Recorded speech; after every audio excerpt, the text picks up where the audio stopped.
Hello students, welcome to our YouTube channel history with Sonu sir.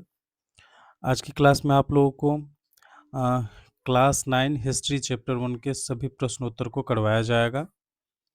तो चलिए video को start करते हैं। और यहाँ जो फर्स्ट क्वेश्चन है वो वस्तुनिष्ठ प्रश्न से स्टार्ट हो रहा है। तो यहाँ हम देख रहे हैं जो पहला क्वेश्चन है वो है वास्को डी गामा कहाँ का यात्री था। तो इसका आंसर हो जाएगा पुर्तगाल। यूरोप वासियों ने दिशा सूचक यंत्र का प्रयोग किनसे सीखा। इसका आंसर हो जाएगा अरबों से। उत्तरम आसा अंतरीप की खोज किसने की।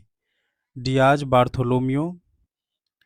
अमेरिका की खोज किस वर्ष की गई थी। इसका आंसर हो जाएगा 1492 ईस्वी। जो अगला क्वेश्चन है वो है कुस्तुनतुनिया का पतन किस वर्ष की गई। इसका आंसर हो जाएगा 1453 ईस्वी।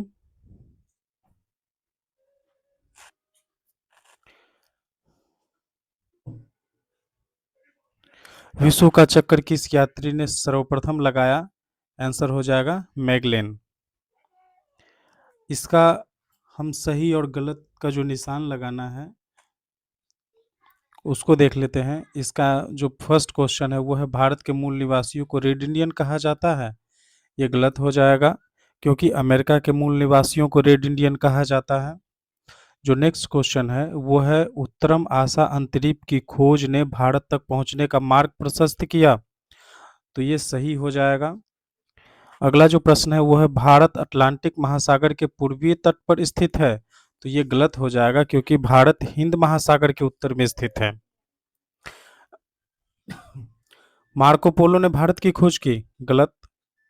जेरूसलम वर्तमान इजराइल में है। सही। लिस्बन दास व्यापार बहुत बड़ा केंद्र था। सही। अमेरिगू ने नई दुनिया के नई दुनिया को विस्तार से खोजा। सही। यहां हम देख रहे हैं एक वाक्य में उत्तर दें। जो पहला प्रश्न है वो है भारत आने में किस भारतीय व्यापारी ने वास्को डी गामा की मदद की। इसका आंसर हो जाएगा अब्दुल मजीद नामक भारतीय व्यापारी ने वास्को डी गामा की मदद की। जो अगला प्रश्न है वो है न्यू फाइनलैंड का पता किसने लगाया। इसका आंसर हो जाएगा सर जॉन कम्बोट और सेबोरी सेबोरिस्टन कम्बोट ने न्यू फाइनलैंड का पता लगाया। जो अगला प्रश्न है वो है यूरोपियों द्वारा निर्मित तेज चलने वाले जहाज को क्या कहा जाता है। इसका आंसर हो जाएगा कैरावल। इसे कैरावल कहा जाता है। जो अगला प्रश्न है वो है दक्षिणी अफ्रीका का दक्षिणतम बिंदु कौन सा है।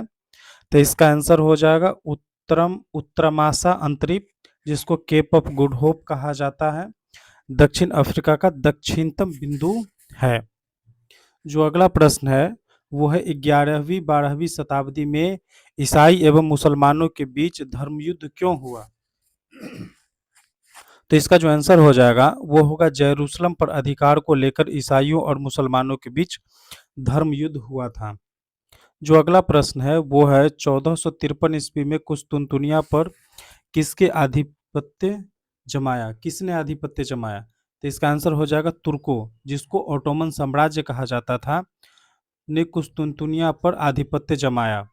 जो अगला प्रश्न है वो है पुर्तगाल एवं स्पेन किस महासागर के पास अवस्थित है। इसका आंसर हो जाएगा ये अटलांटिक महासागर के पास अवस्थित है। तो एक वाक्य में उत्तर दें। तो ये कंप्लीट हो चुका है। जो अब अगला प्रश्न है वो है लघुत्तरीय प्रश्न है। यहाँ पे आप लोग 30 से 50 शब्दों में उसका उत्तर देंगे। जो फर्स्ट क्वेश्चन है वो है यूरोप में मध्यकाल को अंधकार का युग क्यों कहा जाता है। इसका आंसर हो जाएगा मध्यकाल में यूरोप में सामंती व्यवस्था का बोलबाला था। शिक्षा, व्यापार और तर्क का अभाव था। लोग अंधविश्वासों में जकड़े हुए थे और चर्च का अत्यधिक हस्तक्षेप था, जिसके कारण इसे अंधकार का युग कहा जाता है। जो अगला प्रश्न है वह भौगोलिक खोजों में वैज्ञानिक उपकरणों का क्या योगदान था। तो इसका आंसर हो जाएगा दिशा सूचक यंत्र, एस्ट्रोलोब और मानचित्रों के विकास ने समुद्र में रास्ता ढूंढना आसान बना दिया। नए और मजबूत जहाज कैरावल के कारण लंबी समुद्री यात्राएं संभव हो सकी। जो अगला प्रश्न है वो है भौगोलिक खोजों ने व्यापार वाणिज्य पर किस प्रकार प्रभाव डाले। इसका आंसर हो जाएगा भौगोलिक खोजों के बाद व्यापार वैश्विक स्तर पर फैल गया। यूरोप का व्यापार केवल भूमध्य सागर तक नहीं सीमित न रहकर दुनिया भर में फैल गया, जिससे यूरोपीय देशों में अपार धन आया और व्यापारिक नगरों का विकास हुआ। जो अगला प्रश्न है चौथा नंबर वो है भौगोलिक खोजों ने किस प्रकार भ्रांतियों को तोड़ा। तो इसका आंसर हो जाएगा भौगोलिक पहले लोग मानते थे कि पृथ्वी चपटी है और समुद्र के किनारे पर जाने से गिर जाएंगे। मैगलेन की समुद्री यात्रा ने सिद्ध कर दिया कि पृथ्वी गोल है, जिससे पूरे अंधविश्वास का अंत हुआ। जो पांचवा प्रश्न है वो है भौगोलिक खोजों ने किस प्रकार विश्व के मानचित्र में परिवर्तन लाया। इसका आंसर हो जाएगा नई दुनिया अर्थात अमेरिका, ऑस्ट्रेलिया और अफ्रीका के कई हिस्सों की खोज के बाद विश्व का वास्तविक मानचित्र तैयार हुआ, जिससे पहली दुनिया का ज्ञान केवल यूरोप, एशिया और उत्तरी अफ्रीका तक सीमित था। इस चैप्टर का जो द्वितीय प्रश्न है लॉन्ग आंसर क्वेश्चंस, इसका जो पहला प्रश्न है वो है भौगोलिक खोजों का क्या तात्पर्य है, इसने किस प्रकार विश्व की दूरियां घटाई। तो इसका आंसर हो जाएगा भौगोलिक खोजों का तात्पर्य उन साहसिक समुद्री यात्राओं से है जो 15वीं और 16वीं शताब्दी के दौरान यूरोपीय नाविकों द्वारा विश्व के अज्ञात हिस्सों और नए समुद्री मार्गों का पता लगाने के लिए की गई। इन खोजों का मुख्य उद्देश्य व्यापार के लिए नए मार्ग ढूंढना और ईसाई धर्म का प्रचार करना था। इन खोजों ने विश्व की दूरियां निम्नलिखित प्रकार से घटाई, जैसे नए समुद्री मार्ग, यात्रा समय में कमी, वैश्विक जुड़ाव। तो यहाँ नए समुद्री मार्ग का तात्पर्य है वास्को डिगामा द्वारा वास्को डिगामा द्वारा जो है उत्तरमासा अंतरिप होकर भारत तक पहुंचने और कोलंबस द्वारा अमेरिका की खोज ने महाद्वीप के बीच सीधा संपर्क स्थापित किया, क्योंकि इससे पहले यूरोप का सीधा संपर्क भारत और अमेरिका तक नहीं था, लेकिन इन खोजों के द्वारा जो है भारत और अमेरिका तक सीधा संपर्क हो गया। उसके बाद अगर हम देखें जो मेरा अगला पॉइंट है वो है यात्रा समय में कमी। अब यहाँ पे हम देख रहे हैं क्या अरब व्यापारियों को उबड़ खाबड़ जमीनी रास्तों और बिचौलियों पर निर्भर नहीं रहना पड़ता था। बड़े जहाजों के कारण लंबी यात्रा आसान हो गई, क्योंकि अब उनको जो है जमीनी रास्तों से व्यापार करने की कोई ज़रूरत नहीं थी, क्योंकि अब समुद्री मार्ग की खोज हो चुकी थी और न सामान का लूटने का डर था, न सीमा पार कराने के लिए उनको बिचौलियों की आवश्यकता थी। तो एक उनको सुगम और सुलभ मार्ग जो है वो मिल चुका था। अब यहाँ जो अगला पॉइंट है वो वह है वैश्विक जुड़ाव। इन खोजों ने एशिया, यूरोप और अमेरिका को एक व्यापारिक सूत्र में पिरो दिया, जिससे दुनिया एक वैश्विक गांव की तरह सिमटने लगी। जैसे ही हम देख रहे हैं जो एशिया, यूरोप और अमेरिका ये जो खोज हुई भौगोलिक खोज, इसमें 3 महादेश आपस में एक साथ आ गए और इसका ये परिणाम हुआ जो ये अब अनभिज्ञ नहीं थे, ये सभी अब पूरे संसार के बीच जो है ये उपस्थित हो चुके थे।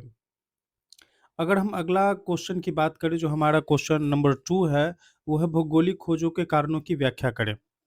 तो इसका आंसर हो जाएगा भौगोलिक खोजों के पीछे कई महत्वपूर्ण सामाजिक, आर्थिक और तकनीकी कारण थे। जैसे में कुस्तुनतुनिया पर तुर्कों का अधिकार 1453, एक ये बहुत बड़ा कारण था। जब उस्मानी तुर्कों ने कुस्तुनतुनिया को जीत लिया तो यूरोप और एशिया के बीच का प्राचीन थल मार्ग बंद हो गया। यूरोपों को व्यापार के लिए नए समुद्री मार्ग खोजना मजबूरी बन गया था। जो अगला पॉइंट है वो है नए वैज्ञानिक उपकरण। यहाँ देख रहे हैं कुतुबनुमा, एस्ट्रोलोब और कैरावल जैसे मजबूत जहाजों के निर्माण ने नाविकों का काम आसान कर दिया। हमारे सामने जो अगला पॉइंट है वो है आर्थिक लाभ।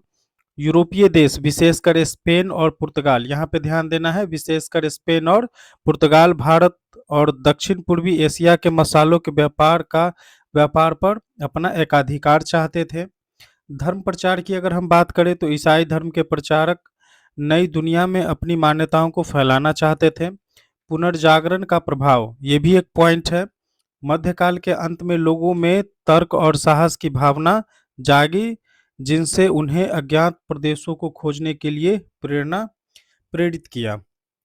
जो हमारा अगला प्रश्न है, क्वेश्चन नंबर 3, वो है नए अन्वेषित भूभागों को विश्व के मानचित्र पर अंकित करें और यह बतावे कि भौगोलिक खोजों से पूर्व आप यूरोप में होते तो भारत से किस प्रकार व्यापार करते।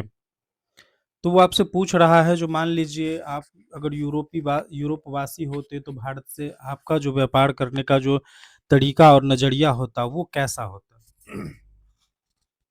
भौगोलिक खोजों से पूर्व की बात पूछ रहा है, तो इसका आंसर हो जाएगा भौगोलिक खोजों से पूर्व यदि मैं यूरोप में होता तो भारत से व्यापार करने का एकमात्र जरिया पुराना स्थल मार्ग होता। यह व्यापार मध्य एशिया से होकर गुजरता था। इसमें हमने 3 पॉइंट्स लिए हैं। जो पहला पॉइंट्स है ये है, यह मार्ग कुस्तुनतुनिया से होकर जाता था, जहां से व्यापारी ऊँटों और घोड़ों के काफिलों के साथ रेशम मार्ग का अनुसरण करते थे।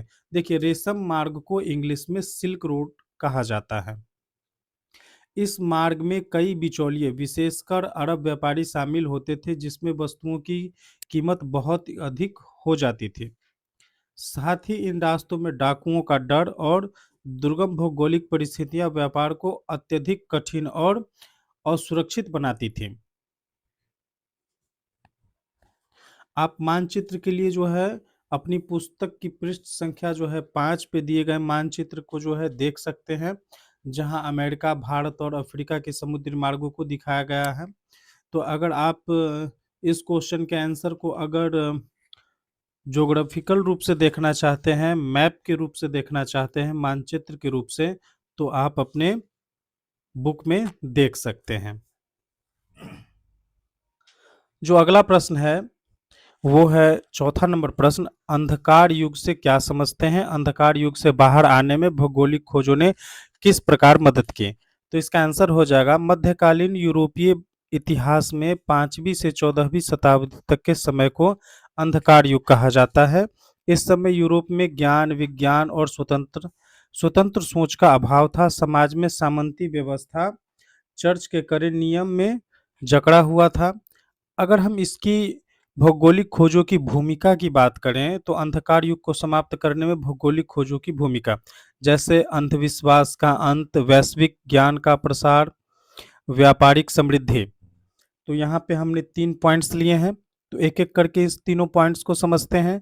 सबसे पहला पॉइंट है वो है अंधविश्वास का अंत। जब मैगलेन ने विश्व का चक्कर लगाया तो यह सिद्ध हो गया कि पृथ्वी चपटी नहीं बल्कि गोल है।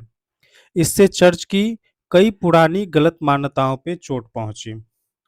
वैश्विक ज्ञान का प्रसार, नए देशों के संपर्क में आने से यूरोपियों को नई फसलों, तकनीकों और संस्कृतियों का ज्ञान हुआ। स्वाभाविक सी बात है, अगर हम किसी नए और अनजान लोगों से संपर्क स्थापित करते हैं तो हम अपना सभ्यता, संस्कृति, तमाम चीज़ों का जो है ना वो आदान प्रदान करते हैं।